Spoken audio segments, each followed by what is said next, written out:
Good afternoon, everyone. My name is Damian. I'm from Argentina. I've been working at Immunity for almost 2 years. As a security researcher, I focus on vulnerability analysis and exploit development. I'm the leader project of the Visual Exploit framework, and among my current projects, I'm the main developer of Immunity Debugger, which is the subject of this talk. Well, anyone who has ever coded an exploit will tell you that 90% of their development time was spent inside a debugger. Like with all the software engineering that exists today, the actual language implementation is somewhat irrelevant. Let's say as soon as you can craft a string, it's more likely you're going to be able to code an exploit. Immunity last year introduced a graphical language for exploit development called Visual Exploit, which was based in the concept of drag and dropping exploit components from a toolbar to a panel and having as a result a readable exploit. So you can see the programming language is not something that will matter at the end, since an exploit is merely a solution to a problem that was solved using your debugger of choice. A problem that requires intelligent understanding of concepts like input crafting, of heap analysis, memory manipulation. It's okay. Let's say inside a debugger you should be able to get the first abstract approach of your bug and the last concrete goal, the shellcode execution. So, what do we want from a debugger? For a vulnerability development debugging framework, we want a simple, understandable interface, and we want to be able to script things. So we want a powerful scripting language in it, and we want it to be fast. Unfortunately, there is no perfect interface model for every exploit development situations. But there are some characteristics that will help us achieve what we want, and those are a GUI, a command line, and that scripting language. So why a GUI? The graphical interface will make us a favor. Like, it will be easy to have a visualization of the CPU context or the stack. Let's say it's easy to see where EAX points or any register. And a graphical interface is faster to learn. For complex commands, you just don't have to learn the complex commands, but you click them. But it has a downside, and it's the slower usage than the command line. And that's why we love the command line. The command line is a faster way to interact with the debugger. But let's say there are some complex commands that will be hard to remember. At least you are a full-time debugger user. So you have to be checking the manual every time you want to type these complex commands. And we don't like this. And the last thing we are looking in this kind of debugger is the scripting language. But forget about those old awkward scripting language for debugging. We want a real scripting language. And Immunity Debugger has Python like the scripting language. Python is familiar and easy to learn. I mean, it's really easy. So these characteristics will, at Immunity, with Immunity Debugger integrates these three characteristics in his own vulnerability development exploit-oriented debugger. We have been using Immunity Debugger for some time at Immunity, and we have great results during our testing. There is a screenshot of Immunity Debugger session, which you can see there is a Python command at the command bar dumping the heap in a custom log window right in the upper side of the screenshot. The Immunity Debugger API. The Immunity Debugger API is simple. It's it runs like a cache structures of to speed up the experience. That means it's pretty useful, for example, for searching functions when you're doing some memory deep searches. It's good to have some cache of them. And the Immunity Debugger API, it can not only perform debugging tasks, but it can also interact with the current GUI. Like, you will have all the debugging tasks like step in execution, assembly, but also you will be able to control the GUI. And there is something extra to say, that is, keep in mind that when you are running a Py command, the information will generate runtime, so every script run is ephemeral. But how deep can we dive with the API? Well, we can do mostly everything. For example, we can do assembly and disassembly methods, breakpoints, reading and writing in memory, searching, execution, and step-in and analysis with it. And as I said before, interacting with the GUI. What offers that to us? Well, creating new custom windows for displaying your data, or tables, dialog boxes, input boxes, combo boxes. There is a script, find anti-DIP script, that has a wizard that will guide you through the execution of the script. But the best way to show how interaction with the GUI is possible is with the Python orthogonal grapher. The Python grapher is a graphic library that will make a graph of the function, or an orthogonal representation of it, and is entirely coded with the Immunity Debugger API. Well, among Immunity Debugger methods, we can read and write into memory. Like when you're calling an exploit, it's more likely you are going to be manipulating memory all the time. So there are a lot of methods for reading and writing memory. And something else you will be doing while developing an exploit is searching for patterns in memory. So the Immunity Debugger API has a lot of searching methods, like the simple search, which will search in memory, or, for example, searching commands. Commands are searching commands which you can, for example, search regular expressions with it. And if you want a deeper search, you can even use the assemble method.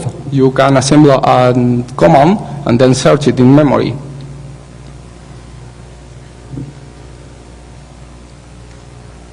Okay, getting code cross-reference from data and code. It's also possible from the Immunity Debugger libraries. And this is the Immunity Debugger knowledge. As I said before, when you run a script inside Immunity Debugger, that script is run and logged in there. So there is a way to save into Immunity Debugger memory the information of that script. The acknowledge method will do it. Like, for example, you can save the CPU context inside a Python object and save it into the Immunity Debugger session with the acknowledge. So you can get that CPU context later with the acknowledge methods. There are three ways to script Immunity Debugger: the Py commands, the Py hooks, and Py scripts. I'm going to talk about the first two ones in this talk. Py commands are Python scripts. It will help you decreasing the development time. These scripts are no caching, so that means you can run modifying a script and rerun it without the need to restart the debugger, so that's pretty useful. The Python commands are accessible via a command box or from the GUI. and you can integrate the Python commands to the debugger features. Writing a Python command is easy. You just have to create a file, import the library, and define a main function where you can instantiate the API and start using it. Then you just place that file into the PyCommands directory and you're ready to go. And PyHooks. Hooks are objects that hangs on debugger's events like access violation or any breakpoint or post-analysis hooks, etc. The good thing of hooking is that you can hook that event and place in Immunity Debugger session memory some code that will be executed when that event happens. So you can create a hook on an access violation to save the CPU context at this right moment and will be executed when the access violation happens. Creating a hook is easy also. It's almost like creating a Python command with the difference that you have to define a run function that is the one that will be executed when the hook type happens. This run function will receive the CPU context as argument just to avoid three problems. Since hook is very related to threads. There is some easy way to identify a common vulnerability primitive with hooking. Let's see an example. For example, this string end copy, where the size argument is the same as the exact size of the source argument.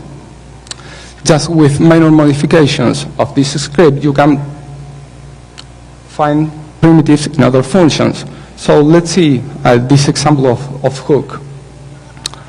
First of all, we start instantiating the debugger class, and we're setting a breakpoint in the string and copy function. Then we're creating our hook and adding to the Immunity Debugger memory. And inside our class or hook class, we define run, where we instantiate the lib, and based on the CPU content we receive it, we are going to read the arguments that are passed to the string and copy function. Once we have all the arguments, we're going to ask if the length of the read argument is the same as the size argument. In that case, we are going to get the call stack and log it. There's a screenshot of that script running. Check how the call stack is logged at the source when the source argument is the same length as the size argument. There is another type of hooking, which is inject hooking. The inject hookings are a logging hook. They are much faster since it doesn't use the debugger. You can inject code, assembly code directly in the function, and it's redirected to your code. The information is logged in the same memory page, so it's pretty much faster. The heap analysis tool uses the feature. However, injection hooking has some drawbacks. Since now you can only report the results and cannot do conditional with it. In this example, we are creating this inject hooking, and we are using the acknowledge method to save the information into Immunity Debugger memory. And later, with another script, we are using the get knowledge method to get that fast hooking and logging the result we have while debugging. There is another thing included in the Immunity Debugger, and are the heap libs. Since heap analysis is one of the most important tasks for exploit development, we have included a set of libs to help for that. These libs allow us to print the state of memory, or examining the heap, or saving or storing the heap. For example, we can get all the current heaps, or we can get a single object heap, since when you are doing some exploit development, you may want to focus just in one single heap, where you can get from this single heap the free list or the free list in use. And in the same way, you can get the chunks of every heap or from a single heap object. And again, these chunks are objects itself, which has a lot of information in it. Easy to access information. You can search inside chunks, like, okay, you can search inside chunks, and you can specify, if you want, like an optional heap argument to filter by heap the search. There is another libraries, the data type discovery libraries, which help you finding types of data in memory. That's pretty useful when coding an exploit, to know where and what is in memory. For example, you can go and do a discovery of memory of a pointer, and that will return an object, and you can ask in that object if it's a function pointer or a normal pointer, a data pointer, a stack pointer, and so on. Oh, there is a simple, well, this slide should talk by itself. We have Stake Heavy trying to use PyCommands and PyHooks, which use the Python API to analyze, force, search, discover, and most important, understand what is going on inside the debugger to create an exploit. During the past month, Immunity team has been coding some script that was helping us while developing exploits. These scripts include vulnerability analysis, heaps, protocol searching, finding, and comparing memory. There are some examples of the scripts created. For example, SafeC that we show you in a custom window. All the exception handlers in a process that are registered with SafeC. The find anti-DIP script, which will find an address to bypass software DIP. This script was used in one of Immunity training, and that's why it has a wizard on it, where the first combo box asks for the first address, then you have an input box for inserting the assembly code to search, and lastly you have another combo box that will search for the third return address. And you can see the lower screen that shows a buffer that will help you bypass the IP.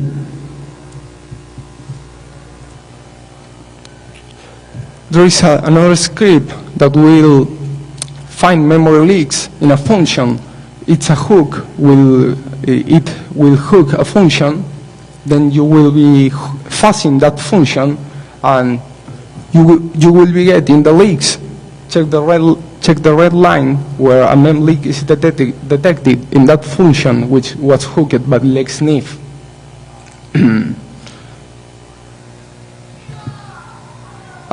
Finding data types in memory is another script that will help discover what kind of data is inside the memory. You just have to specify an address and the size to read, and in the log window will appear what kind of data the discovery list found. And the heap by command. With the heap by command, you can make analysis of the heap and dump it and check what's inside, like the screenshot shows. For example, check the double linked list that the heap by command found. There is another script, the chunk analyze, that is another hook where you specify the address of the drive move, and you run the hack. You place it into memory, and you start fuzzing. If you check the log window, you will be able, what of your fuzzing is overwriting a function pointer of a double linked list.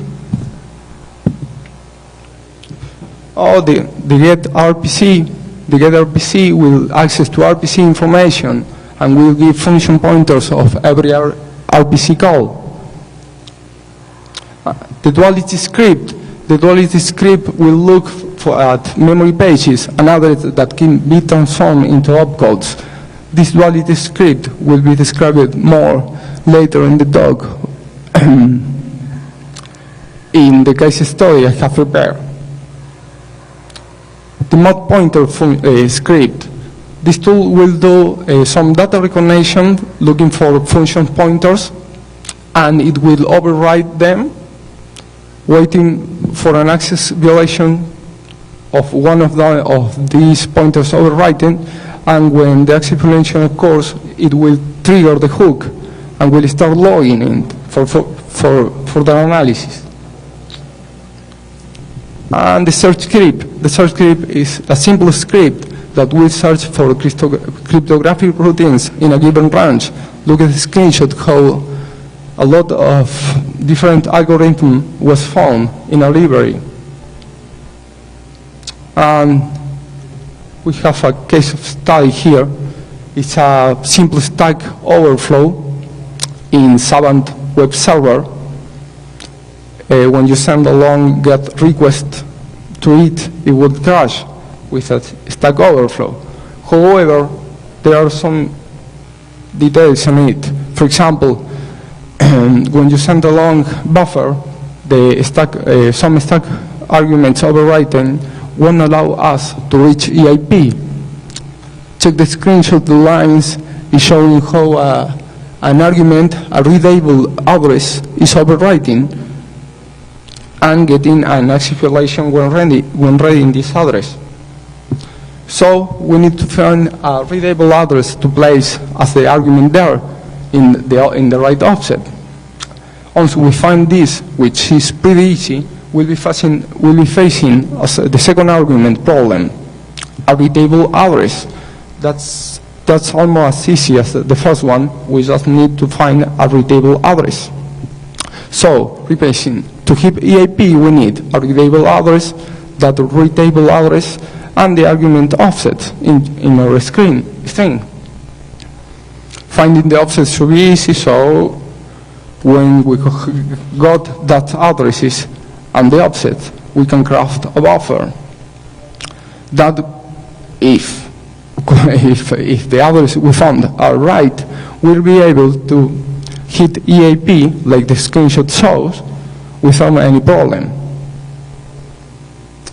So, once we hit EIP, in detail we have control over EBP value, AP value, what ESP points to, which is one of the arguments, and what ESP plus 4 points to, which is the other arguments. And we have more of 200 bytes of a controlled buffer. There is the context I was talking right here. And the first thing I could think of with this context is jumping back. But how? And that's the second problem. Check where what ESP is pointing to. Since we are controlling what ESP points to, what if we could find an address to place as the overwriting argument, which first of all needs to be writable because of the first problem, and second, it can be transformed into opcodes that would be of use here, like let's say a jump back to land into our control buffer.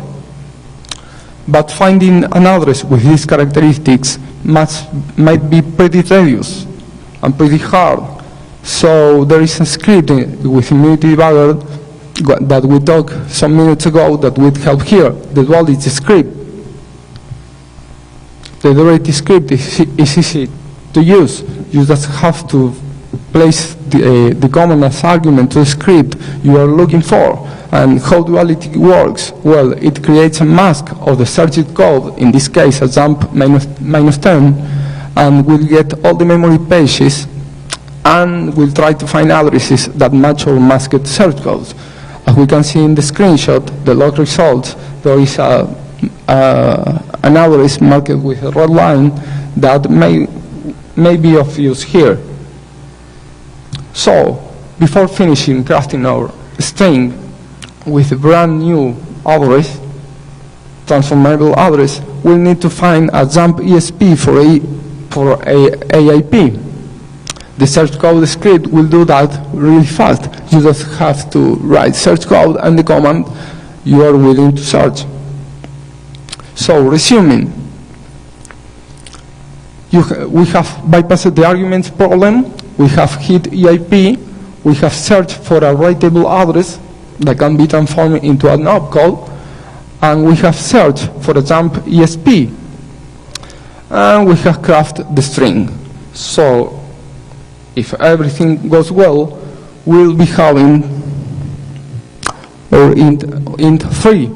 Check the right red box where ESP is, which is pointing to an address that in the disassembly window is transformed to a short jump back to land into our controlled buffer. Okay. Now I'm going to do some immunity debugger demo. Hard to check.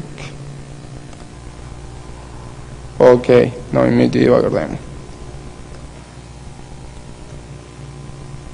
Okay, let's go for the conclusion then. So, immunity debugger won't give you an out-of-the-box exploit, but it will speed up the time debugging because of the GUI, the graphical interface, and the command line, and it will help you finding the bug with the API and the libraries and the immunity scripts that are provided with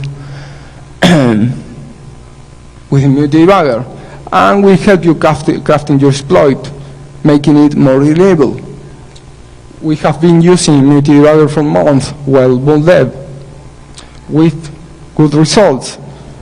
And some things that are inside my head right now is an API server to connect the immunity debugger to Visual Exploit, Canvas, or Fossers, or whichever application that could be of use when doing some vulnerability development. More graphing stuff, like interaction with the graph, so we can manage vertices and move them around, and even clicking on them to modify the assembler, and so on. And also a lot of py commands that comes every day. When we need it, we code them. And your script, yeah, that's something I was thinking about also. Immunity debugger is pretty curious about what you can do with immunity debugger API. So we have launched a little contest for the most useful script, where the first prize will be a Silica unit. I think it's up to October 10th or something like that. So if you're willing to code some script of use, just drop me a line later.